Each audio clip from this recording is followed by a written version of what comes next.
Life can best be understood by likening it to a game.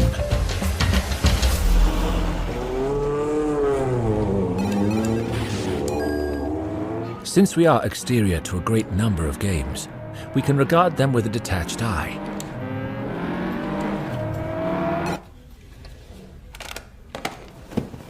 If we were exterior to life, instead of being involved and immersed in the living of it, it would look to us much like games look to us from our present vantage point. Despite the amount of suffering, pain, misery, sorrow, and travail which can exist in life, the reason for existence is the same reason as one has to play a game. Interest, contest, activity, and possession. The truth of this assertion is established by an observation of the elements of games, and then applying these elements to life itself. When we do this, we find nothing left wanting in the panorama of life. By game, we mean contest of person against person or team against team. When we say games, we mean such games as baseball, polo, chess, or any other such pastime. It may at one time have struck you peculiar that men would risk bodily injury in the field of play just for the sake of amusement. So it might strike you as peculiar that people would go on living or would enter into the game of life at the risk of all the sorrow, travail, and pain, just to have something to do. Evidently, there is no greater curse than total idleness. Of course, there is that condition where a person continues to play a game in which he is no longer interested.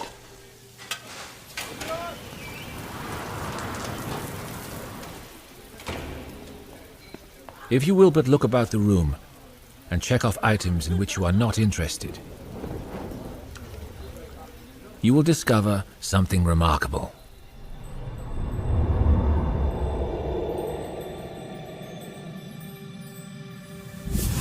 In a short time, you will find that there is nothing in the room in which you are not interested.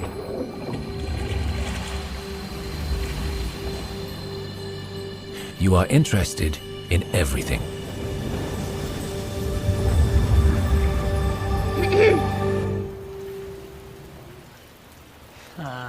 An empty silver cup. However, disinterest itself is one of the mechanisms of play. In order to hide something, it is only necessary to make everyone disinterested in the place where the item is hidden.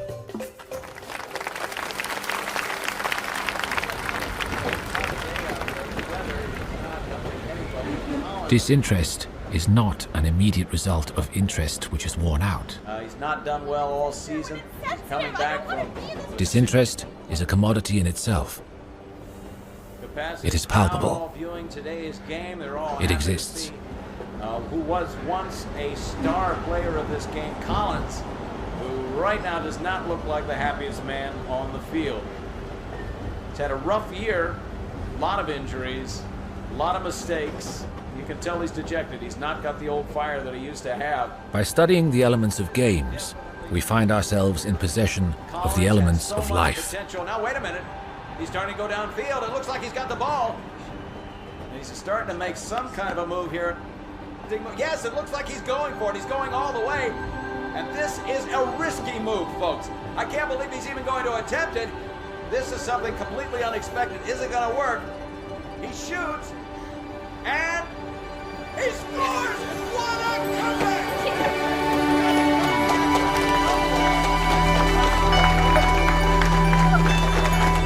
Life is a game. A game consists of freedom, barriers, and purposes.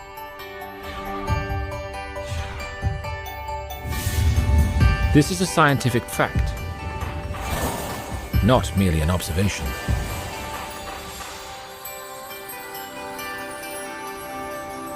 freedom exists amongst barriers.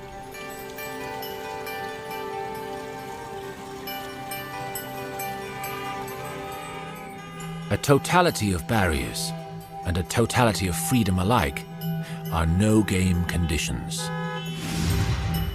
Each is similarly cruel. Each is similarly purposeless.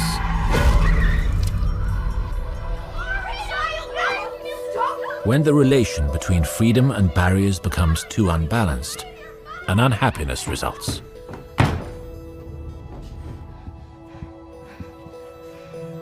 Freedom from is all right, only so long as there is a place to be free to. Sweetie, come on.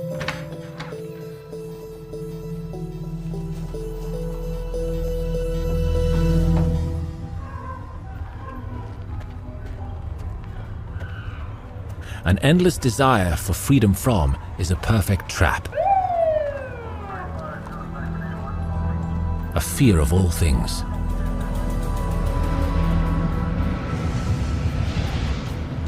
Barriers are composed of inhibiting ideas, space, energy, masses, and time. Freedom, in its entirety, would be a total absence of these things. But it would also be a freedom without thought or action, an unhappy condition of total nothingness.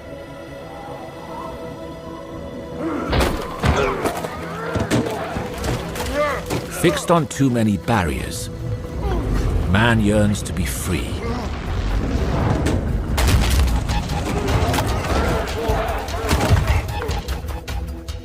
But launched into total freedom, he is purposeless and miserable.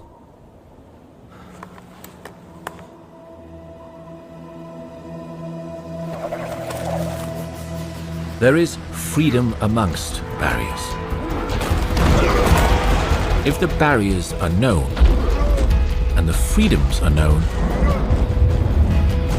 there can be life, living, happiness, a game.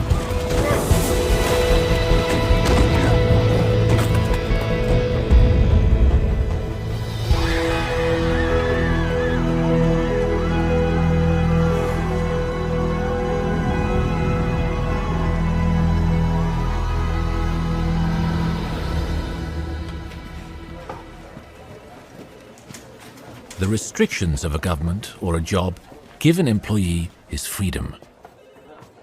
Without known restrictions, an employee is a slave doomed to the fears of uncertainty in all his actions.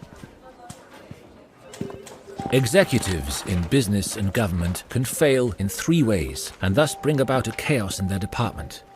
They can seem to give endless freedom, seem to give endless barriers, make neither freedom nor barriers certain.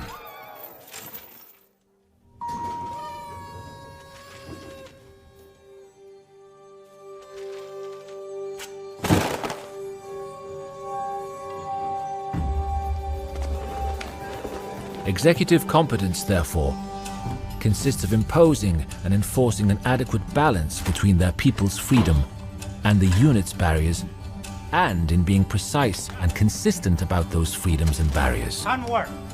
Hey, notebook. Such an executive, adding only in himself initiative and purpose, can have a department with initiative and purpose.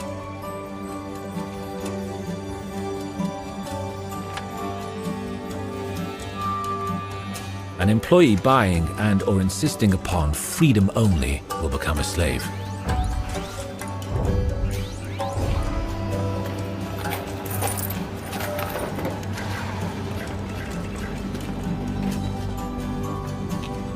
He must insist upon a workable balance between freedom and barriers.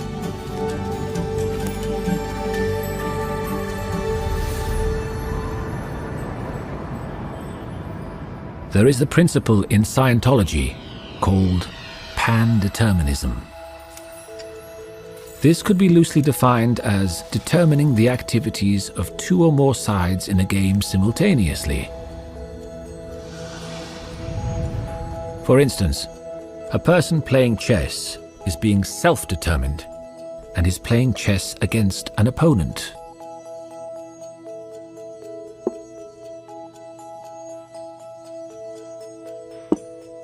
A person who is pan-determined on the subject of chess could play both sides of the board.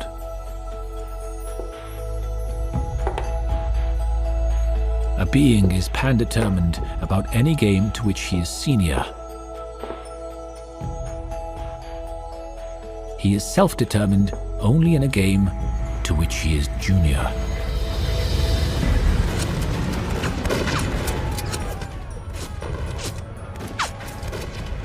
For instance, a general of an army is pan-determined concerning an argument between two privates or even two companies of his command. The fight's not down here, it's out there! He is pan-determined in this case. But when he confronts another army, led by another general, he becomes self-determined. The game, in this wise, could be said to be larger than himself. The game becomes even larger than this when the general seeks to play the parts of all the political heads which should be above him. This is the main reason why dictatorship